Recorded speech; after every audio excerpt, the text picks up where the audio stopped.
नमस्कार दोस्तों, कैसे हैं आप सभी। एक बार फिर आपका स्वागत है मेरी YouTube चैनल हिंदी ज्ञानवर्धक में। दोस्तों, आज हम मैथिली शरण गुप्त के बारे में विचार करेंगे। मैथिली शरण गुप्त यानी कि हमारे राष्ट्र कवि। हमारे पाठ्यक्रम में दो कवितांश लिए गए हैं, यानी कि गीतांश है वो गीत का अंश है। एक यशोधरा से लिया गया है, सखी वे मुझसे कहकर जाते, और दूसरा लिया गया है भारत भारती उनके काव्य से भारत की श्रेष्ठता नाम से एक गीतांश है।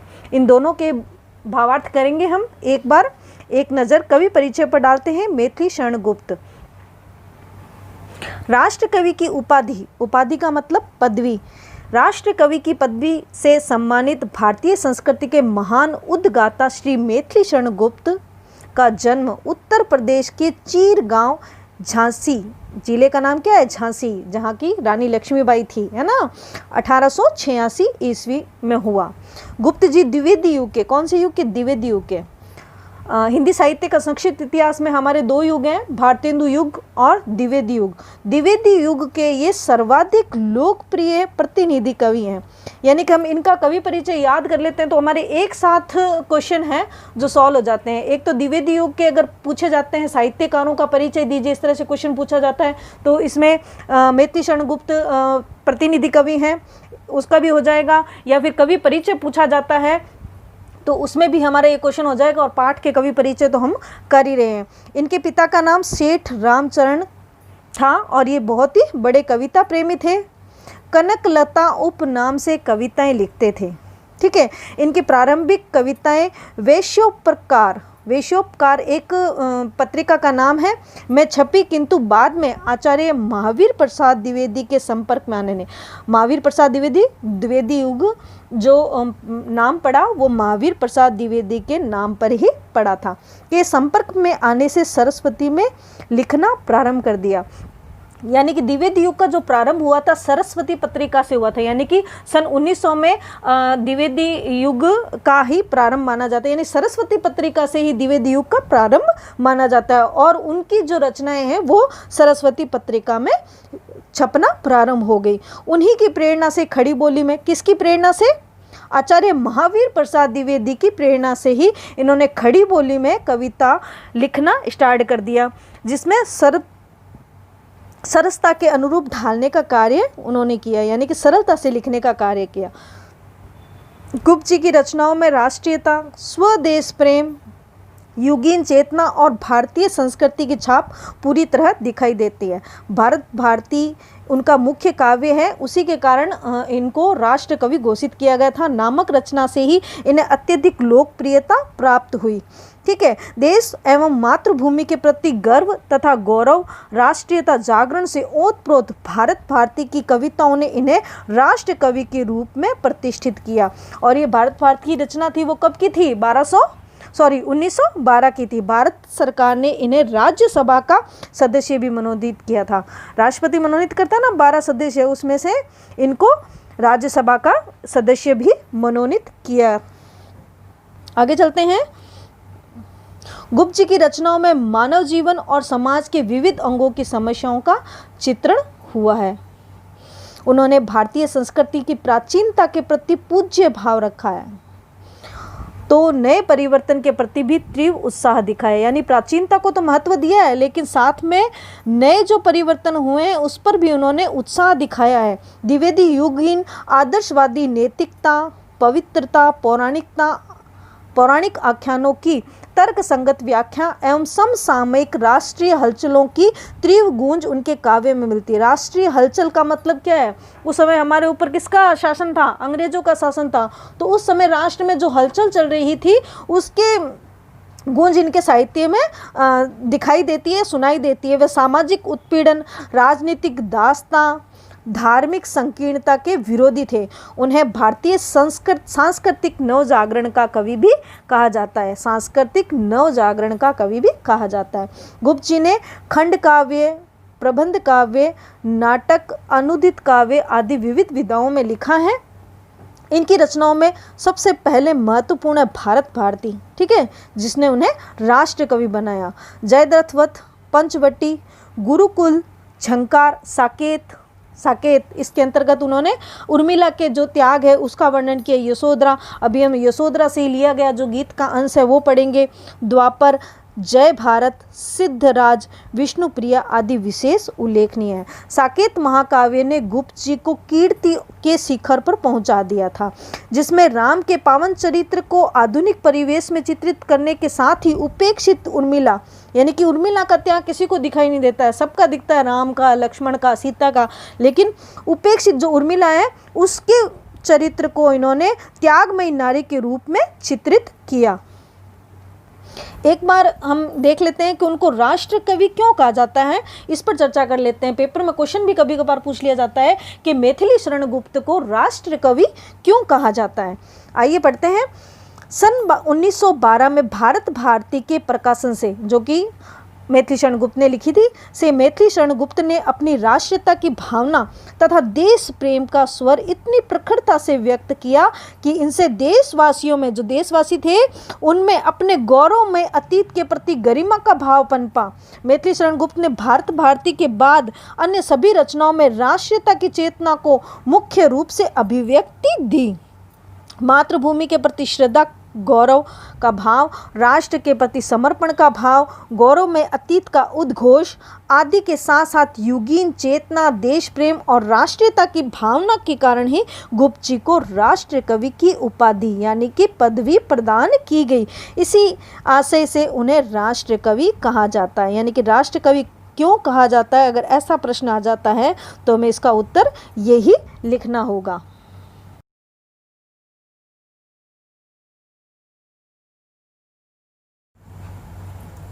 गुप्त जी के संकलित अंश का भावार्थ देखते हैं।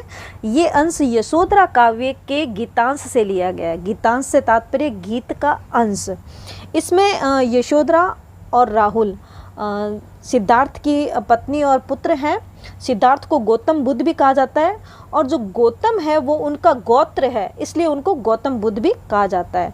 तो जब यशोधरा और उनका पुत्र राहुल सो रहे थे तो वह इन्हें चुपचाप छोड़कर चले जाते हैं, यार घर छोड़कर चले जाते हैं। किस लिए चले जाते हैं?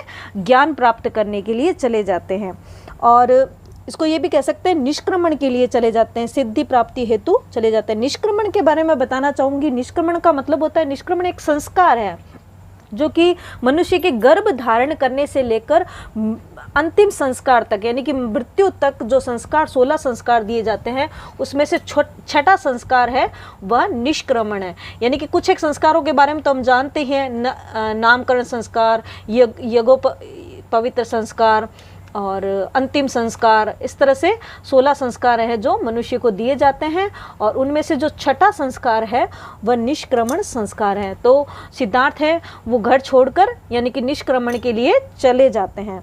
तो अब बड़ी दुखी है यशोधरा, व्यथित है और अपनी वेदना है जो अपनी सहेली से बता रही है। जो क्या बता रही है वो हम भावार्थ में देखते हैं। सिद्धि हेतु स्वामी गए, यह गौरव की बात, पर चोरी चोरी गए, ये बड़ा व्याघात। व्याघात का मतलब होता है बड़ाई, व्यथामय, कष्टदायक, दुखदायी। सिद्धि हेतु यानी कि ज्ञान प्राप्त करने हेतु या सफलता प्राप्त करने हेतु। गौरव, गौरव का मतलब होता है महत्व या फिर बड़प्पन। तो कह रही है कि हे सखी, मेरे स्वामी हैं जो सिद्धि हेतु गए हैं, अर्थात सफलता ज्ञान प्राप्त करने गए हैं, यह है गौरव की बात, ये मेरे लिए बड़े ही गर्व की बात है, महत्व बड़प्पन की बात है। पर चोरी चोरी गए यानी कि चुपके चुपके गए, यानी कि बिना बताए चले गए, यही बड़ा मेरे लिए दुखदायक है यानी कष्टदायक है। फिर अपनी आगे सखी से कहती है, सखी वे मुझसे कहकर जाते।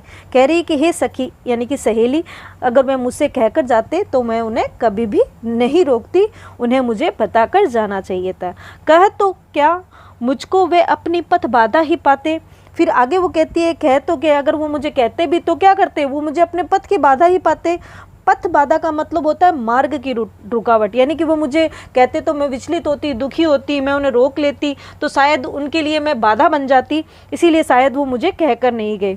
मुझको बहुत उन्होंने मान दिया। आगे कह रही है उन्होंने मुझे माना, माना का मतलब होता है बहुत मान सम्मान दिया।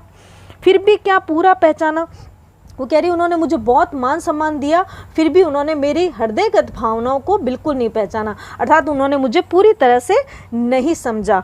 ठीक है, मैंने मुख्य उसी को जाना। आगे कहती है कि मैंने तो उसी चीज़ को मुख्य माना जो उनके लिए उनकी इच्छा थी, अर्थात जो वो अपने मन में सोचते थे वही मेरे लिए प्रथम था। ठीक है, इसलिए अपनी उलाहना देती हुई अपने सखी से कहती है कि अगर वो साफ साफ, मतलब अपनी सहेली से कह रही है कि अगर वो मुझे बता देते साफ साफ तो मैं एक आदर्श पत्नी की तरह मैं उन्हें कभी भी रोकती नहीं, उनका विरोध नहीं करती, मैं उन्हें जाने देती, लेकिन वो बिना बताए चुपचाप चले गए, ये उन्होंने अच्छा नहीं किया। सखी वे मुझसे कहकर जाते। ठीक है, स्वयं सुसज्जित करके क्षण में प्रियतम को प्राणों के पण में हम ही भेज देती हैं रण में, छात्र धर्म के नाते। यहाँ से शुरू करते हैं। वो कह रही है छात्र धर्म के नाते, यानी कि क्षत्रिय नारी का धर्म क्या होता है, जब रण भूमि में युद्ध चल रहा हो तो वो क्या करती है, अपने पति को सुसज्जित करना। सुसज्जित का मतलब क्या होता है, सजा धजा के नहीं, यहाँ पर सुसज्जित से मतलब है उसको अस्त्रों से सजाकर, जैसे तलवार है, कटारी है, ऐसे हथियार उसको देख के यानी कि सुसज्जित करके हम ही भेज देती हैं उनको क्षण में, यानी कि तुरंत ही उनको प्रियतम को प्राणों के पण में, प्रियतम यानी कि जो जान से प्रिय, जो प्रियतम है, उन्हें हम अपने प्राणों को खतरे में डालकर हम उन्हें रणभूमि में लड़ने के लिए भेज देती हैं। यही हमारे क्षत्रिय धर्म कहलाता है। सखी वे मुझसे कहकर जाते, वेदना प्रकट करती हुई कहती है कि हे सखी, वे मुझसे कहकर जाते तो अच्छा होता। हुआ न वह भी भाग्य अभागा, किस पर विफल गर्व अब जागा, जिसने अपनाया था त्यागा। अब कह रही है, अपने भाग्य के बारे में बात कर रही है कि मैं तो बहुत भाग्यशाली थी कि उन्होंने मुझे अपनाया। हुआ न वह भी भाग्य अभागा, यानी कि अब मैं बहुत अभाग्यशाली हो गई हूँ। किस पर विफल गर्व अब जागे, यानी कि मैं किस पर गर्व करूँ। अगर वो मुझे कहकर जाते और मैं उनको भेज देती तो ये मेरे लिए बहुत ही गर्व की बात थी, लेकिन अब मैं किसके ऊपर गर्व करूँ। जिसने अपनाया उन्होंने त्यागा, यानी कि मेरे लिए बहुत गर्व की बात थी, उन्होंने मुझसे विवाह किया, वो मुझे यहाँ पर लेके आए, अर्थात मुझे अपनाया, फिर वो क्या किया, उन्होंने मुझे त्याग दिया, अर्थात मुझे छोड़कर चले गए। रहे स्मरण ही आते, फिर भी वो मुझे हमेशा याद आते रहेंगे। उनके साथ जो मैंने अच्छा समय व्यतीत किया वह सभी यादें मुझे याद आती रहेगी। सखी वह मुझसे कहकर जाते, हे सखी, अगर वह मुझसे कहकर जाते तो अच्छा होता। नैन उन्हें है निष्ठुर कहते, पर इनसे जो आंसू बहते, सदैव वे कैसे सहते। बहुत अच्छी बात कह रही है। मेरे नेत्र तो उन्हें निष्ठुर कहते हैं, यानी कि कठोर हृदय वाले कहते हैं। कठोर हृदय वाले क्यों? क्योंकि मुझे और मेरे पुत्र को सोता हुआ छोड़कर बिना बताए चले गए, इसलिए उन्हें कठोर हृदय वाला कह रही हैं। पर इनसे जो आंसू बहते, परंतु मेरी, जब वो मुझे कहते तो मेरी आंखों से क्या होते हैं, आंसू बहते। और सहृदय, वो दयालु, सहृदय हृदय का मतलब किसके लिए है, सिद्धार्थ के लिए है कि जो मेरे पति हैं वो तो बड़े ही दयालु प्रकृति के हैं, अगर वो मेरी आंखों में आंसू देखते तो वो कैसे सहते, अर्थात मैं उनकी बाधा बन जाती और वो रुक जाते। इसीलिए गए तरस ही खाते, इसीलिए उन्होंने मुझ पर तरस खाकर ही मुझे छोड़कर चले गए, यानी कि मुझे बताकर नहीं गए। सखी वे अगर मुझे बताकर जाते तो अच्छा होता। जाए सिद्धि पावे वे सुख से, वो कह रही हैं कि वो जाएं और सुख से, यानी कि सरलता से अपनी सिद्धि को प्राप्त कर ले, अर्थात जिस कार्य के लिए गए हैं उसे सरलता से प्राप्त कर ले। दुखी न हो इस जन से, जन उसके लिए आया है, यशोधरा के लिए कह रही है, हमारे लिए वो बिल्कुल भी विचलित न हो, दुखी न हो। उपालम का मतलब होता है शिकायत करना, उलाहना देना। दूँ मैं किस मुख से, कह रही है मैं किस मुख से उलाहना दूँ। आज वे अधिक बातें, यानी कि अगर वो मुझे कहकर जाते और मैं उन्हें भेजती, यानी कि अपनी इच्छा से भेजती, तो शायद मैं उन्हें उलाहना भी देती, लेकिन अब तो मुझे छोड़कर चले गए हैं तो वो मुझे मैं उन्हें किस मुख से उलाहना दूं। साथ में ये भी कह रही है आज वे अधिक बातें, यानी कि अगर मैं उन्हें अपनी इच्छा से भेजती तो शायद वो मुझे आज ज़्यादा अच्छे लगते, मैं उनका इंतज़ार करती और मैं उनको याद करती, लेकिन वो तो मुझे कहकर नहीं गए। सखी वे मुझसे कहकर जाते, गए हैं लौट भी वे आएंगे। तो कह रही है कि जब चले गए हैं तो लौट भी आएंगे, अर्थात जब उन्हें सिद्धि प्राप्त हो जाएगी तो वह लौट आएंगे। कुछ अपूर्व अनुपम। अपूर्व का मतलब होता है अद्वितीय, जैसा कोई नहीं हो, और अनुपम का मतलब होता है अनोखा। तो अपूर्व और अनोखा किस चीज़ के लिए है? ज्ञान के लिए या संदेश के लिए, कि वो गए हैं तो कुछ ना कुछ अनुपम अनोखा सिद्धांत, संदेश या ज्ञान है जो लाएंगे। रोते प्राण उन्हें पाएंगे, परंतु यहाँ पर कह रही है परंतु रोते प्राण उन्हें पाएंगे, यानी कि मुझे रोता हुआ ही प्राप्त करेंगे, यानी कि मैं अब उनका अच्छे से उत्साह के साथ उनका स्वागत नहीं कर पाऊंगी, पर क्या गाते गाते कह रही है मैं तो उन्हें रोते रोते ही प्राप्त करूंगी। और कह रही है कि जो गए हैं वो तो आएंगे ही, लेकिन क्या गाते गाते मैं उनका स्वागत करूंगी, अर्थात मैं उनका उत्साह के साथ स्वागत करूंगी? नहीं, मेरे प्राण तो उन्हें रोते हुए ही प्राप्त करेंगे। सखी वे मुझसे कह कर जाते, ये सखी अगर वे मुझसे कह कर जाते तो अच्छा होता। देखिए गाते गाते में विप्सा अलंकार है, पहले वाले अंश में भी हमने पढ़ा था चोरी चोरी, तो चोरी चोरी और गाते गाते में विप्सा अलंकार या फिर कह सकते हैं पुनरुक्ति प्रकाश अलंकार है। पिछली वीडियो में मैंने आपको विप्सा अलंकार और पुनरुक्ति प्रकाश अलंकार दोनों की परिभाषा बताई थी। यशोधरा के बाद अगला कवितांश है भारत की श्रेष्ठता। भारत की श्रेष्ठता मैथिली शरण गुप्त की जो भारत भारती काव्य है उससे लिया गया एक अंश है। कवितांश का मतलब होता है कविता का अंश। हमारे पाठ्यक्रम में ये 3 छंद हैं, तीनों ही छंद हरिगीति का छंद है। और हरिगीति का छंद के बारे में थोड़ा सा बता देती हूँ। यह एक मात्रिक छंद है, इसमें 28 मात्राएं होती है और 16-12 पर यति होती है। इस छंद के अंतर्गत कवि ने भारत की भौगोलिक स्थिति का वर्णन किया है। भूलोक का गौरव, प्रकृति का पुण्य लीला स्थल कहाँ?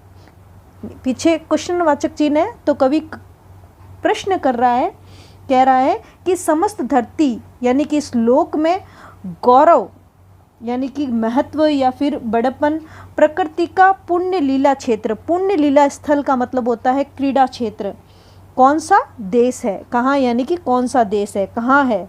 फैला मनोहर गिरी हिमालय, उस देश में मनोहर मन को हरने वाला गिरी यानी कि पर्वत हिमालय फैला हुआ है। और जहाँ पर गंगा नदी है जो बहती है वह देश कौन सा है? संपूर्ण देशों से अधिक किस देश का उत्कर्ष है? उत्कर्ष का मतलब होता है उत्थान या उन्नति। तो कह रहा है कि इन संपूर्ण राष्ट्रों में जितने भी संसार में देश हैं उनमें सबसे अधिक किस देश की उन्नति हुई है। ठीक है, प्रश्न एक प्रश्न किया है। आगे कह रहा है उसका कि जो ऋषि भूमि है, अर्थात जहाँ पर ऋषि मुनि निवास करते हैं, ऋषियों की जो भूमि है वह कौन सा देश है? वह तो भारत देश है या भारत वर्ष है। ठीक है, हरिगीति का छंद है, प्रश्नोत्तर शैली में ये लिखा गया है, प्रश्न पूछा है बार बार, इसलिए इसे प्रश्नोत्तर शैली भी कहते हैं।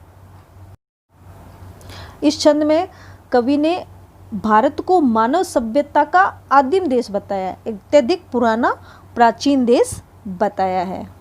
हाँ, वृद्ध भारतवर्ष ही संसार का सिरमौर है। सिरमौर का मतलब होता है सर्वश्रेष्ठ, शिरोमणि या फिर सर पर धारण करने वाला मुकुट, सबसे ऊपर।